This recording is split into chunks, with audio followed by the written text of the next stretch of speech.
Welcome to the Mobilize and Restore webinar series, and thanks to those who have continued on from the research talk.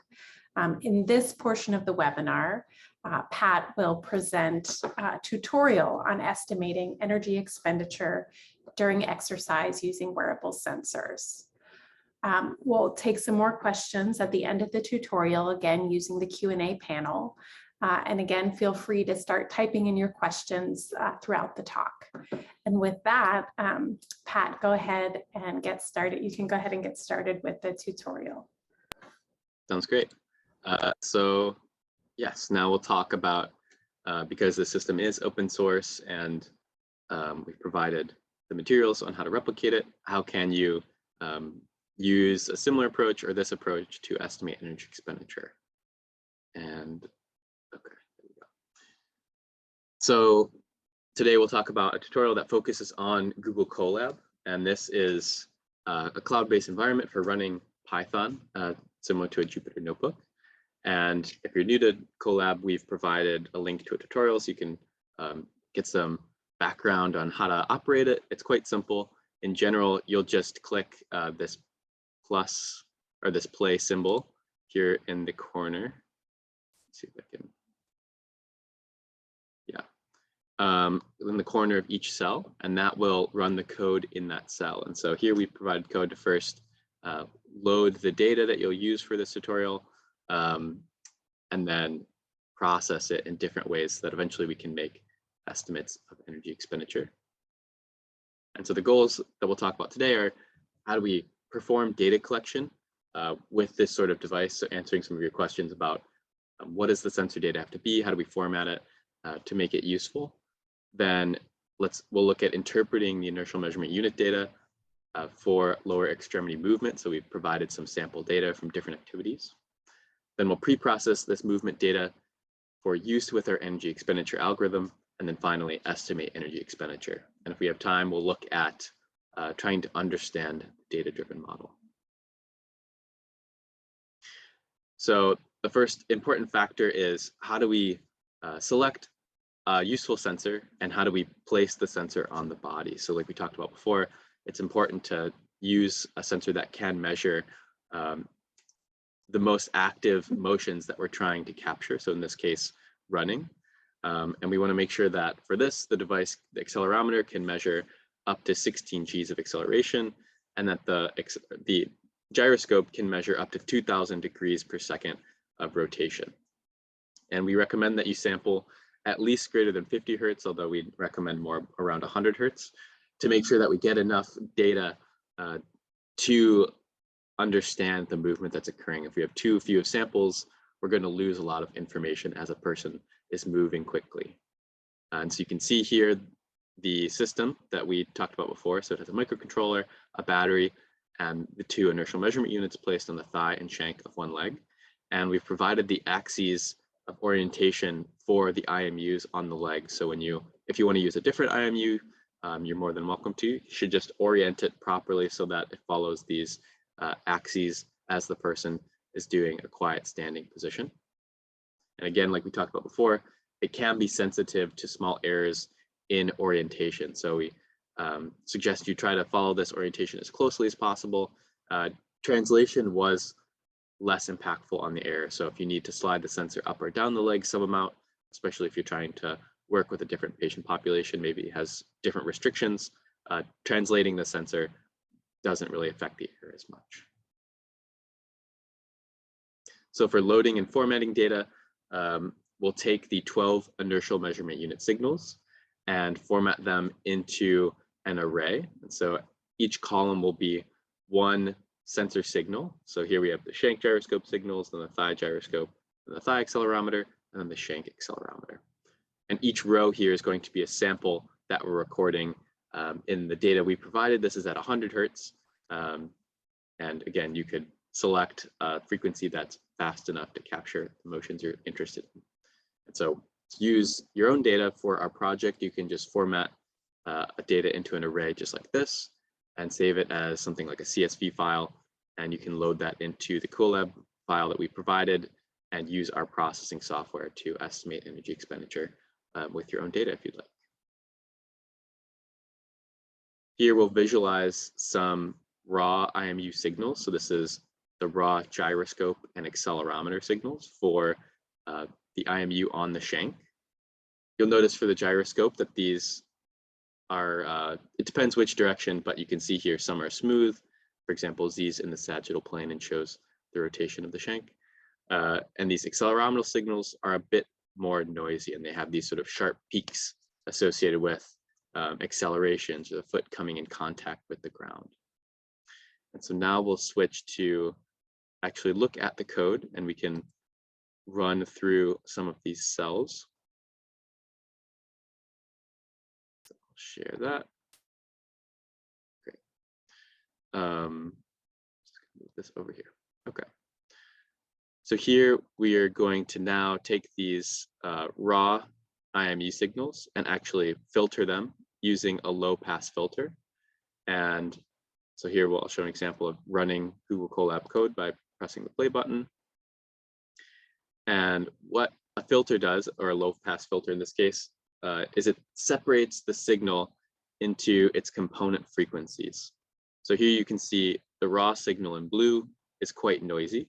So you can see it's a little jittery in some spots, and it has these large spikes. And this is because sensor data inherently is sampled quickly and has some sensor noise due to that. There's also other factors. For example, the sensor is worn on the body, and so it might vibrate or move with the skin. And these sort of motion artifacts aren't related or what we want to measure. We just want to measure the movement of the entire limb. And so we're going to use a low pass filter to break down the signal by frequencies and only keep actually the lower speed frequencies. So when we move, we know that we don't move faster than a certain rate based on our muscle properties. And so in this case, 6 Hertz is a common frequency used to filter movement data. So for example, if we change this and we make it higher, we can make it 20 Hertz. Now we'll see that we're including higher frequency components of our signal, and this filtered signal now has some of these larger spikes and a little bit of the jitter. So if you say want to estimate an activity like sprinting, you may need to use a different frequency to make sure you capture the important parts of the signal. But for walking and slower speeds of running, like what we're looking at, 6 Hertz is a standard filtering for biomechanics. So we'll filter the signals by 6 Hertz. And then we will segment this motion data by gait cycle. So like we talked about before, we want to split up the information of movement by gait cycle to understand what is going on within each step.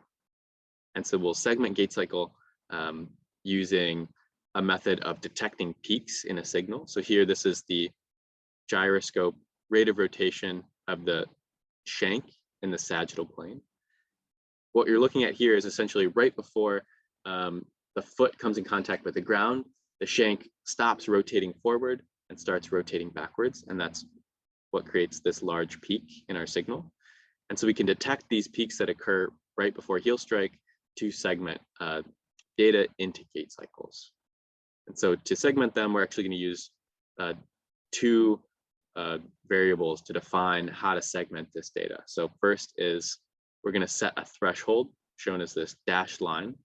And we're going to say the peak needs to be above this threshold to make sure that we're detecting gait cycles, so we don't detect some other small movement, for example, the second peak here. And then the second variable is the distance between these 2 peaks. So we know about how fast people can walk or run. And to avoid errors, we're going to give the shortest gait cycle possible, so the fastest running condition, to make sure that we don't detect multiple gait cycles accidentally within one gait cycle. So here we'll play around with these values real fast so you can understand how to reliably detect gait cycles. So here we'll change this threshold value and we'll make it much smaller, maybe -40. And what we see is now we're going to start detecting these other peaks in some conditions. And so we're going to get this sort of false gait cycle. And this isn't what we want because it doesn't capture or segment the data appropriately. And so if we also change our minimum distance between gait cycles, so now we say people can have a gait cycle of as short as 0.2 seconds, now we're going to get a bunch of these errors where we're detecting peaks that are actually a portion of movement. This might be transitioning to swing or something like that. And so now we're having some, incorrectly identified gait cycles. And so you're going to want to, if you're using the system for different activities, you're going to want to tune these parameters and ensure that you're able to reliably detect gait cycles across all the different conditions that you're trying to capture. So we've selected some parameters here that work quite well for the conditions that we'll look at today.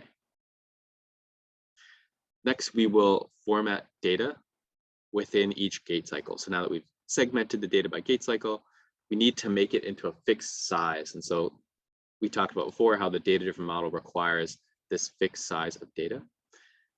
What we're going to do for this is discretize the signal. So here's our continuous signal in blue.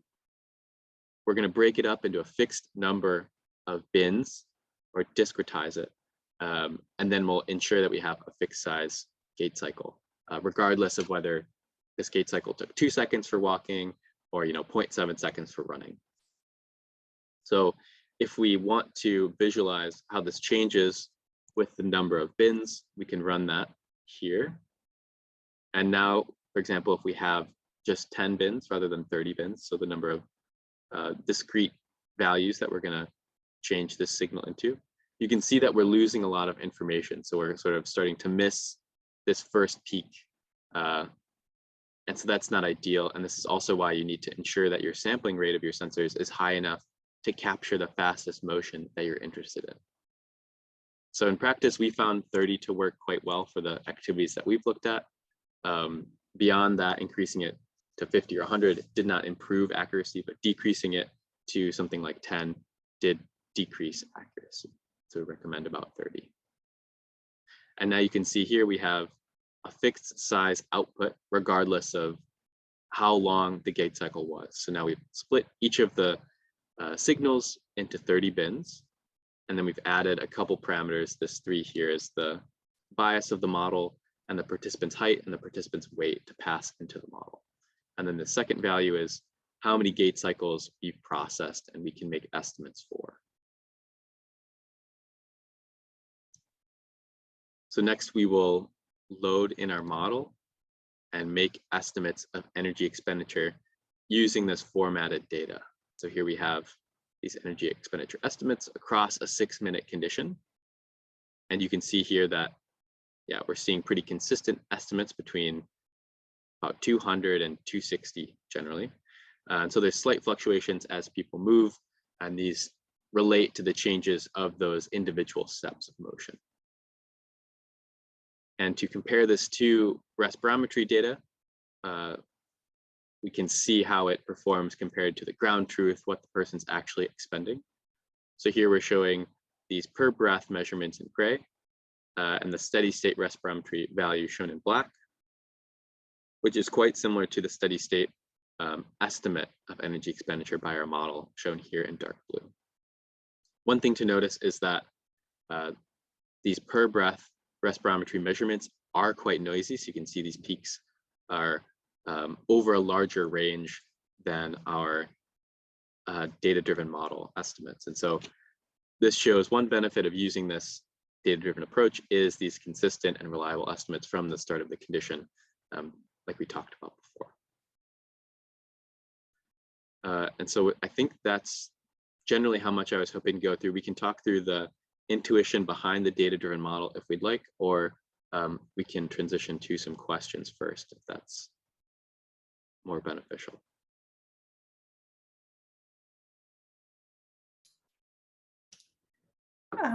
Yeah, we have one question so far, Pat, about the tutorial, and still lots of questions from the research part, which are still quite relevant. So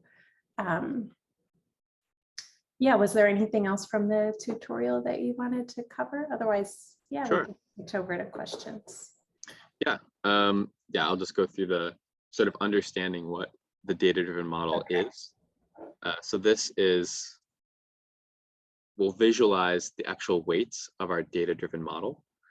And so it's a linear regression model, and it's mapping motion to energy expenditure. And these different values that you see here in red and blue are the weights of the model. So blue being positive, red being negative, and areas that are darkly colored have a larger weight. So these areas that are, say, darkly blue or darkly red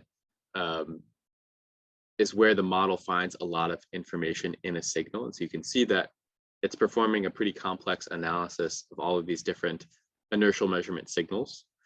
And by looking across all these different signals, we're able to relate motion to energy expenditure. One key thing to note here is that the gyroscope signals are weighted more heavily than the accelerometer, indicating that they're more informative. So the rate of rotation of your leg is more informative for understanding how your muscles are burning calories. And we can look at some of this time varying data, and you can take some time and poke through the code to explore exactly what's happening here. But basically, using motion that's changing from walking to running, we can see this rapid change in energy expenditure per step. And so we can explore again how this might be useful for capturing more complicated activities like time varying, say, sports or short bouts of walking. And we've provided a little bit of sort of a guided question and answer session at the end here, so you can explore how you might apply this to different applications and also go through this process with other pieces of data. So we've included running, biking, and stair climbing data, so you can look at how the formatting changes and how the estimation changes for these different activities. And with that, I think it'd be great we can go back to the research questions or whatever is most. Yeah, thank you, Pat. The tutorial is super interesting, and hopefully it'll be fun for folks to try it out. There are a few questions now about the tutorial portion, and then we'll loop back and look at some more of the ones from the research part of the talk. A question from Alan Tan. Do you still apply bidirectional low-pass filters to the data for real-time estimation? Yes, so we provide the same filtering process on a time series signal that we kind of keep track of over the last several seconds of motion. And then when we detect a new gait cycle within that last several seconds, we perform the filtering, we run it through the model, all in real time on the Raspberry Pi. And from Brendan Lindsay, how do you handle switching between separate motions? Seems like the approach is based on tuning parameters for a specific given motion. That's a good question. So in terms of, I guess there's two separate challenges here. One is how do we segment the data or process the data into these gait cycles of motion, and then using that gait cycle of data to estimate energy expenditure. So for segmenting gait cycles, we use a set of parameters to discretize the gait cycles. And so we use the same parameters here, the same threshold and the same distance between peaks for all of the different activities. So if you run our different motions here, you can see that it's able to segment all these activities well. And so we found that through just careful trial and error to make sure that for all the activities we're interested in, we could accurately segment these gait cycles.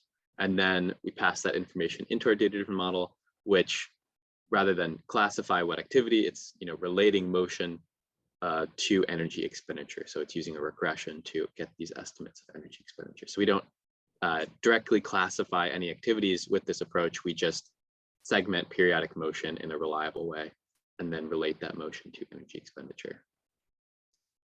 Okay, thank you. A somewhat related question that came up earlier from Marshall Tamperi. How do you think the system will perform in less aerobic or even anaerobic exercises that may still be cyclic? You mentioned weightlifting not being considered, but what do you think that might look like if you tried to predict? Yeah, I think as long as you can capture a ground truth energy expenditure measure for a cyclic activity, I expect this approach to work well.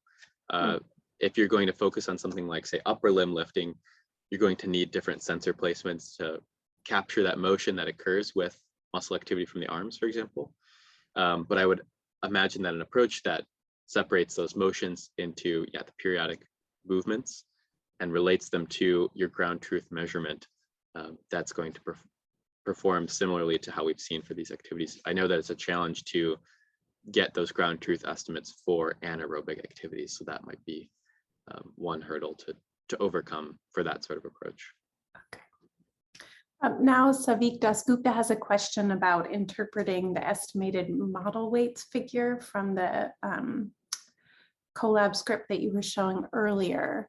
So do the brighter colors mean higher weights, like for the gyros, and the lighter ones less weighting, like for the accelerometers? And yes. Yeah, do you have any intuition for why there are these weightings? And can you clarify where the weightings came from as well for the individual who asked the question? Yes, so the darker colors do represent larger weightings. So darker red is a higher negative signal, and darker blue is a higher positive weight. And so that's an area where the model finds a signal is most informative. And so it puts a model weight there to detect some differences or some slopes across all of the different signals. And so it's a bit complicated to interpret exactly what's going on because it makes all of these different comparisons. But if you look, for example, at the gyroscope signals, in general, their average weight is much higher than the accelerometer average weights. And so that's why we say they're more informative. You can also look at which portions of the gait cycle have higher weights. So in this case, near 25%, so sort of mid stance, has a larger weighting than, for example, towards the end of the gait cycle, where the leg might be in swing. And so this is, again, informative of where within a gait cycle, the model is finding the most useful information. Great. And those weightings come from training on the training data set and from fitting the machine learning model. Yeah, we trained a linear regression model using lasso regularization.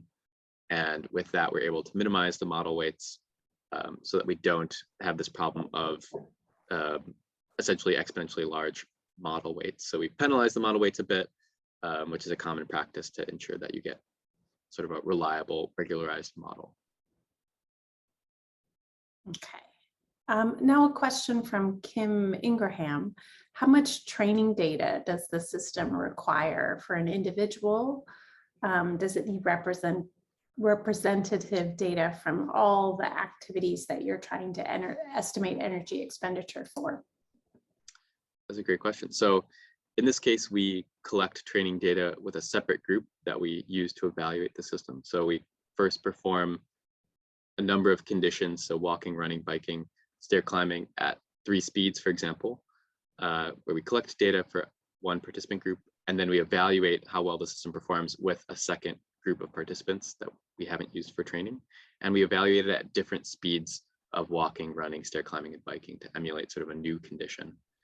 And so in this case, we had, I believe, 14 or 15 participants completing 3 speeds of these 4 activities, so about 12 conditions for our training data to estimate energy expenditure. And you'd think that if you collect more data for one participant for one condition, it might be beneficial, but because we're mapping motion to energy expenditure, having many gait cycles from one participant in one condition doesn't provide much new information, but getting many conditions or many participants is beneficial. I think that sort of answered the question. Did I miss a part?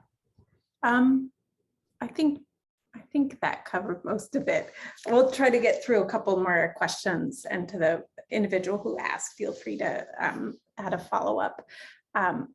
So from Alex Denton, was there any issue with data clipping in high impact activities like running?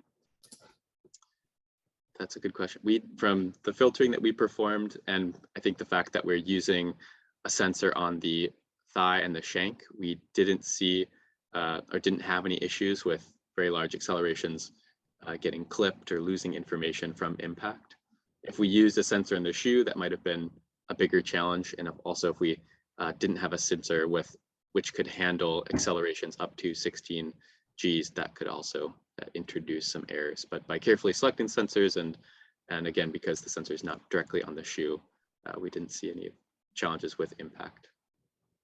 Okay, now a question from Toyin Ajasef. Were any of the salient features in the frequency domain, or did you test that at all? That's an interesting idea. So look at, decomposing these signals into frequency components. We didn't try that, but that could be informative and kind of a nice way to, I guess here we impose sort of a time invariant structure on the movement by splitting by gait cycle. That's, I guess, another approach of trying to extract time invariant information. If you have, say, several seconds or a gait cycle of motion, what are sort of the frequency components? Here, it makes sense to me from a biomechanics perspective because we're relating motion and the associated muscle energy consumed by muscles to total energy use. So it would be a little bit more challenging to extract pure frequencies, I think, unless you had some perhaps additional information. But I have to think about that a bit more. That's an interesting idea. Yeah. So we're almost to the end of our time allotted here, but John Rice earlier asked a nice question to close, I think. So are there any envisioned near-time or real-time medical applications where you want to know energy consumption? And would your model be accurate enough for such an application? Yes, that's a great question. So I've been thinking about a lot of different ways that we could use this system. I'm very excited about using it for sports and understanding energy expenditure for training purposes. I've heard that people it's important to capture the energy expended for different rehabilitation activities, understand how people are moving. And something that I'm really excited about is potentially using this as another signal for helping monitor glucose for people with diabetes. So understanding as people are consuming energy, can we use that information to help better provide insulin or perform monitoring? So I think there's several ways that we could try and apply devices like this. I think accuracy is a big challenge, and if you're going to go to a new activity, you might need some new training data, but for everyday walking or running, it seems that it will perform well in practice, which is exciting to think about how we might use it outside of a lab. Great. So unfortunately, we're out of time. Thank you again, Pat, for the great research talk and tutorial. And thank you to everyone who attended for all the great questions. Just a few closing comments. Please be sure to check the link that'll appear at the conclusion of the webinar and take our survey. That'll help us improve the webinar series and choose upcoming topics. And want to again thank the NIH for the support of our Mobilize Center and Restore Center. We also will send out a follow-up email that will have links to the resources that we talked about today. So thank you again to everyone for participating. Thank you again to Pat for a great talk. We hope you'll continue to stay involved with our centers and that we'll see you at a future webinar. Bye everyone, thank you.